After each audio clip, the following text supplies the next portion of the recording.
가라. 교독하겠습니다. 제가 먼저 9절 읽겠습니다. 시온에 따라 크게 기뻐할지어다. 예루살렘에 따라 즐거이 부를지어다. 보라, 네 왕이 내게 임하시나니 그는 공의로우시며 구원을 베푸시며 겸손하여서 나귀를 타시나니 나귀의 작은 것 곧 나귀 새끼니라.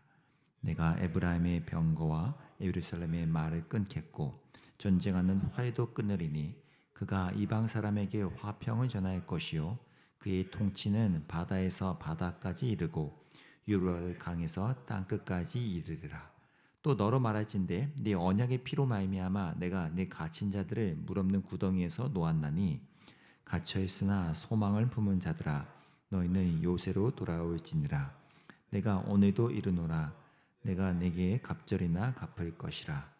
내가 유다를 당긴 활로 삼고 에브라임을 끼운 화살로 삼았으니 시온아 내가 네 자식들을 일으켜 헬라 자식들을 치게 하며 너를 용사의 칼과 같게 하리라. 여호와께서 그들 위에 나타나서 그들의 화살을 번개같이 쏘아내실 것이며 주 여호와께서 나팔을 불게 하시며 남방 회오리 바람을 타고 가실 것이라. 만군의 여호와께서 그들을 호위하시리니 그들이 원수를 삼키며 물맷돌을 밟을 것이며 그들이 피를 마시고 즐거이 부르기를 술 취한 것 같이 할 것인즉 피가 가득한 동이와도 같고 피 묻은 제단 모퉁이와도 같을 것이라. 이날에 그들의 하나님 여호와께서 그들의 자기 백성의 양떼같이 구원하시리니 그들이 왕관의 보석같이 여호와의 땅에 빛난. 함께 읽겠습니다. 그의 형통함과 그의 아름다움이 어찌 그리 큰지 고시는 청년을 새 포도주는 처녀를 강건하게 하리라. 아멘. 어제 본문 마지막 절인 8절에서 내가 눈으로 친히 봄이라 라는 그 표현이 이제 목자 이미지를 떠올리게 하는 것이라고 말씀드린 것처럼 똑같이 그 목자 이미지에 담긴 하나님의 통치자 되심, 왕 되심, 주권자 되심을 나타내는 내용이 이제 슬슬 이어집니다. 어제 그 본문에서 목자로서 언급을 한 이후에 곧바로 과연 그러면 그 주권자, 그 왕, 그 통치자는 어떤 방식으로 어떤 특징을 갖고 하나님 나라라는 것을 다스리시는가라는 것이 이제 오늘 본문에서부터 슬슬 나오죠. How to에 대한 개념인데요.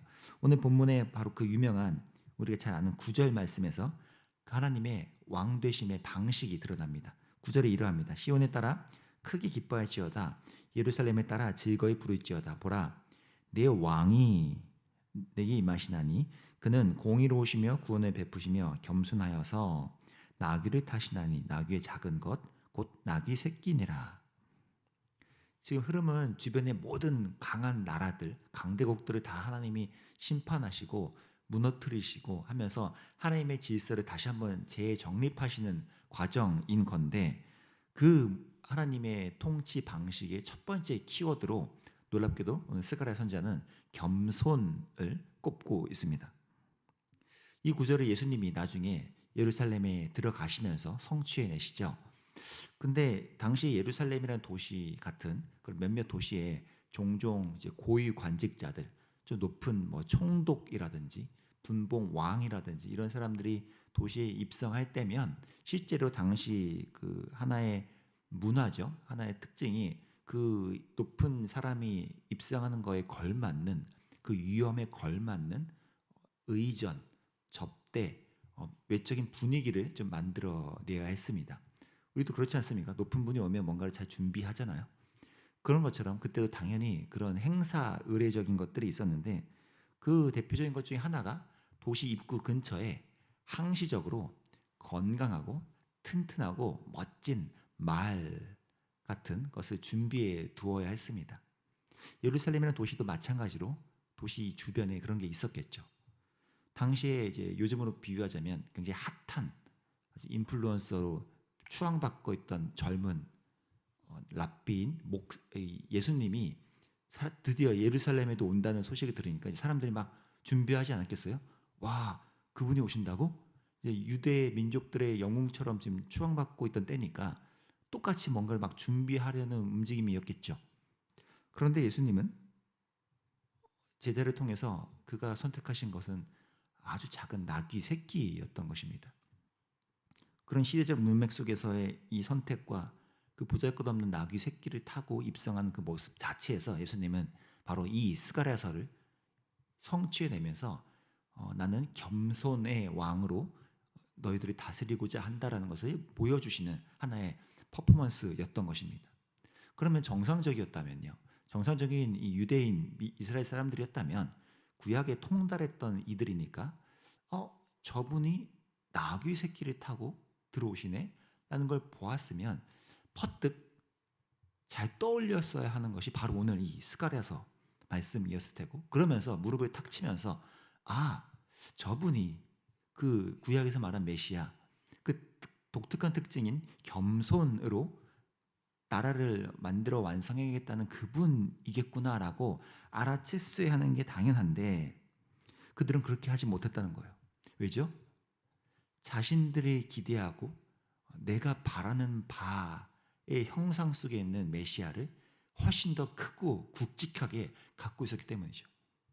성경에서 이미 뻔하게 그들이 거의 달달 외울 만큼 배우고 익숙했던 메시아의 그림, 모습을 외면하고요. 의지적으로 외면하고 우리가 원하고 기대하고 그랬으면 하는 구원자를 바라고 있다가 그것으로 그들은 구원자를 만들어낸 상태였던 거죠. 결국 그들은 이 성경에서 말하는 메시아 그리스도를 맞이하는 그 태도를 알지 못한 채 그렇게 흘러가 버린 것입니다.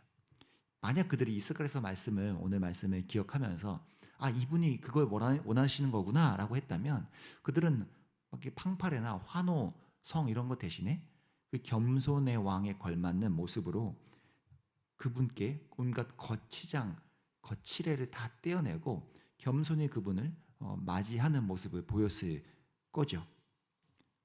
예수님이 보여주시는 그 모습 속에서 그들은 이 스가랴서에서 말하는 겸손의 왕이 우리의 구원자가 된다는 것을 그들은 받아들일 수가 없었던 것입니다. 지금 예수님이 결국 이루내신 모습의 메시지는 하나님 나라는 단순히 가지고 있는 힘이나 소유나 내가 남들보다 더 높은 무언가로 다스리고 통치하는 것이 아니라 겸손과 순종이라는 중요한 모습으로 하나님 뜻을 이루는 것, 이것이 예수님이 보여주신 방법이라는 것이죠. 그리고 이러한 예수님의 통치 방식, 우리를 향한 하나님 나라의 방식은 여전히 유효합니다. 오늘날도 저와 여러분 성도가 이 땅의 교회가 거창하고 엄청 대단한 것들을 소유하고 도달한 사람으로서 그런 사회적인 명성과 뛰어남으로써 하나님 나라를 드러내는 것을 하나님은 굳이 원치 않으십니다. 겸손과 하나님 나라를 따르는 그 작은 순종의 모습으로 하나님 나라를 얼마든지 이루어 가신다는 거죠. 개개인만 봐도 어떻습니까? 저와 여러분이 성령의 열매를 일으키시는 그 성령님의 역사도 보십시오. 그것이 어떤 것이 깔려 있습니까? 우리를 드러낸다거나 우리를 과시하거나 우리를 꽤 괜찮게 거칠애적으로 만드는 것은 하나도 없죠. 성령의 열매는 예수님이 보여주셨던 그 겸손과 순종이 본질적으로 깔려 있음을 우리는 알 수가 있다는 거예요. 성령께서 오늘도 저와 여러분이 그 예수님의 겸손과 순종을 닮아가도록 우리 삶에 그것이 연그러지도록 오늘도 일하고 계시다는 것입니다. 왜일까요? 왜 성령님이 그렇게 애쓰면서 우리 안에 이 예수님의 닮은 모습을 만들어내려고 애를 쓸까요? 답은 간단하죠. 우리는 그걸 정반대로 겸손과 순종을 좋아하지 않기 때문입니다. 겸손과 순종 방식을 꺼려하고요. 오히려 수많은 이들이 환호했던 그 모습처럼요.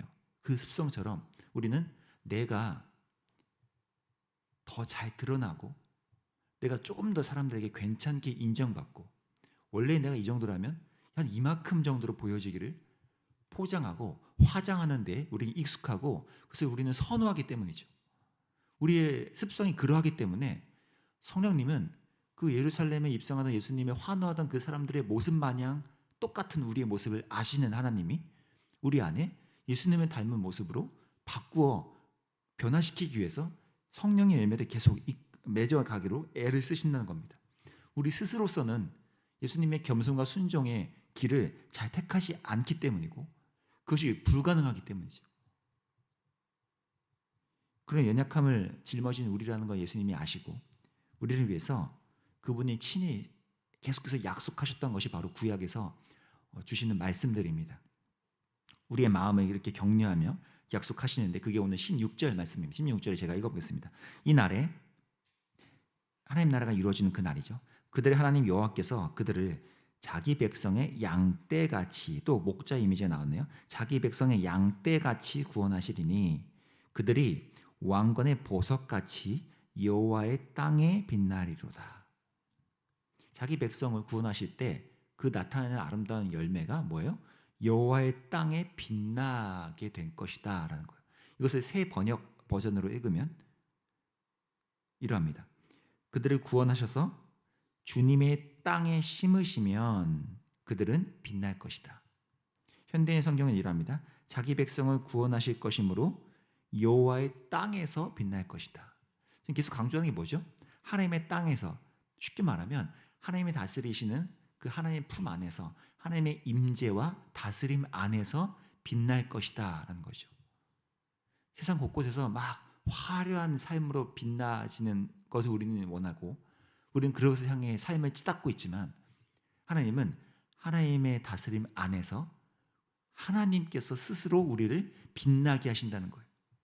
우리 스스로 자체 발광하도록 그렇게 치닫도록 하지 않으시고 우리가 하나님의 양떼로서 그분의 겸손과 순종을 따라갈 때 하나님의 그 다스림 안에서 하나님이 우리의 삶을 빛나게 해주신다는 이 약속이죠. 이것이 그분이 하나님 나라 속에서 우리에게 주시는 풍성한 은혜입니다. 스가랴서는 이렇게 하나님 안에서, 복음 안에서만 우리에게 주어지는 은혜와 회복을 얘기하고 있습니다. 하나님의 임재, 그분이 우리를 책임져 주심, 그리고 성령님의 역사로만 이루어지는 일들, 이것이 스가랴서의 아주 중요한 키워드들이죠. 왜 그것을 계속 강조할까요? 우리는 이 복음, 성령님의 역사로만 우리의 삶이 하나님 나라에 합당한 모습으로 변화될 수 있기 때문입니다. 우리가 아까 찬양도 했지만요. 나 이제 주님의 새 생명 얻은 몸. 그 가사들을 보면 아름다운데 뭐 산천도 초목도 새 것이 되었고 죄인도 누구 다 친구로 변하고 막 놀랍잖아요. 여러분 이것이요. 우리의 힘으로 절대 되는 일이 하나도 없다는 거예요.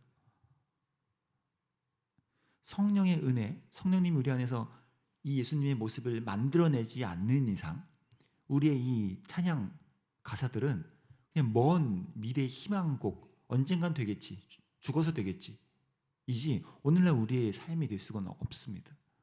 성령님께서 우리가 영생을 누리며 하루하루 주님의 모습을 닮아갈 때만 비로소 주님과 그 임재를 경험하고 하나님 안에서 우리의 삶이 빛날 수 있다는 것입니다. 오늘 저와 여러분이 이것을 좀 기도하면 좋겠습니다. 하나님, 우리가 하나님의 임재 안에서 빛나는 삶, 하나님께서 우리 안에 예수 그리스도의 모습을 막 만들어 가시는 그것을 우리도 기꺼워하고 우리 스스로는 겸손과 순종을 택하지 않기 때문에 우리는 애초에 그걸 싫어하기 때문에 하나님 우리를 예수님을 닮은 겸손과 순종으로 이끌어 달라고 우리의 삶을 그렇게 하나님 앞에 다시 한번 쏟아내는 저와 여러분이 되기를 간절히 바랍니다. 기도하겠습니다. 하나님, 우리는 예루살렘에 입성하던 예수님을 거칠애적으로 또 자기만의 기대감과 바램으로 환호했던 그들처럼 여전히 우리 안의 것으로 우리 나름의 것으로 하나님을 바라보고 기대하는 모습들이 많습니다.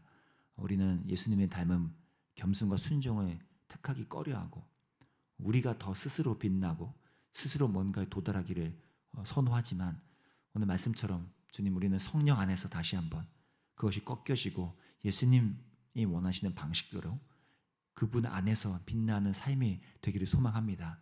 우리의 삶이 주님이 원하시는 방식대로 빛나서 하나님 나라를 세상에 드러내고 하나님 보시기에 아름다운 하나님의 사람 될 수 있도록 주님이 우리를 인도해 주시기 원합니다.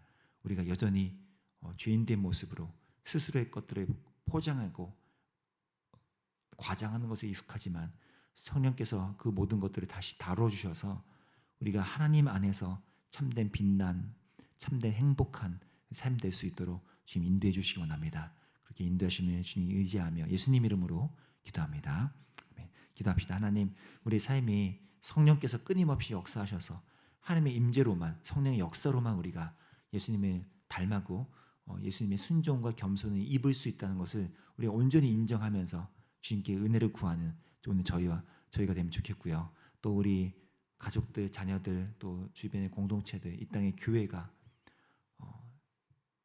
거칠해적이고 포장된 것들에 애쓰는 것이 아니라 하나님께서 우리에게 주시는 이 성령 안에서의 변화, 기쁨, 하나님 안에서의 빛나는 삶이 우리의 소망이 될 수 있게끔 인도해 달라고 또 함께 좀 중보하며 나가면 좋겠습니다. 기도하겠습니다.